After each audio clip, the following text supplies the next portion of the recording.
আজকেও বেরিয়ে পড়লাম গণেশ ঠাকুর দেখতে। আজ গেলাম ভুবনেশ্বরের খণ্ডগিরি বাড়ির পুজো দেখতে। খণ্ডগিরি বাড়ি এই জায়গাটার নাম। এখানের পুজোটা বেশ বড় করে হয়, পাশে প্রোগ্রামও হচ্ছে। আগে ঠাকুরটা দেখে নিই, তারপর প্রোগ্রামটা দেখতে যাব। এটা বিশাল বড় মাঠে এই পুজোটা হয়। প্রোগ্রামটার জন্য অনেকটা জায়গা নিয়েছে, আর মাঠে মেলাও বসেছে। এখানকার কোনো একটা গানে এরা নাচ করছে। এখানকার ভাষা আমি বুঝি না, তাই এটা কি গান বুঝতে পারলাম না। তবে বাচ্চারা বেশ সুন্দর নাচটা করলো। ঠাকুর দেখে বাড়ি ফিরে গেছি, বিধ্বস্ত হয়ে গেছি।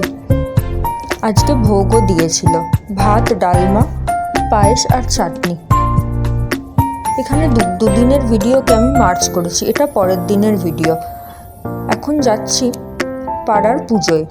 আজ আকাশ খুব পরিষ্কার, রোদ ঝলমল করছে। এই যে এখন বিসর্জনের পুজো শুরু হয়েছে। আজই এখানে পুজোর শেষ দিন, 3 দিন এখানে পুজো হয়। এখন বিকেলবেলা ঠাকুরকে বিদায় দেবার পালা। কাল এই জায়গাটায় ছিল কত ভিড়, কত লোকজন, কত আলো। আজ দেখুন পুরো ফাঁকা, সব ছড়িয়ে ছিটিয়ে চারিদিকে পড়ে রয়েছে। এটাই সবথেকে বড় মন খারাপের সময়।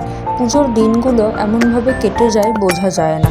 প্যান্ডেলটা পুরো ভরে থাকে, জায়গাটা ভরে থাকে, আর ঠাকুর যেই চলে যায় পুরো ফাঁকা, মন খারাপের সময়।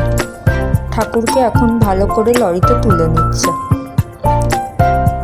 বিদায় বেলা, শেষ সময়। আবার 1 বছরের অপেক্ষা। এই দিনগুলো বেশ সবাই মিলেমিশে আনন্দ করে কাটায়।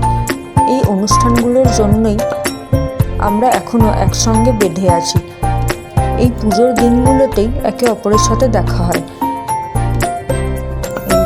এই শেষ সময় এনারা এনাদের মতন আনন্দ করে ঠাকুরকে বিদায় দিচ্ছেন, আর পরের বছর আবার আসার অপেক্ষায়। টাটা।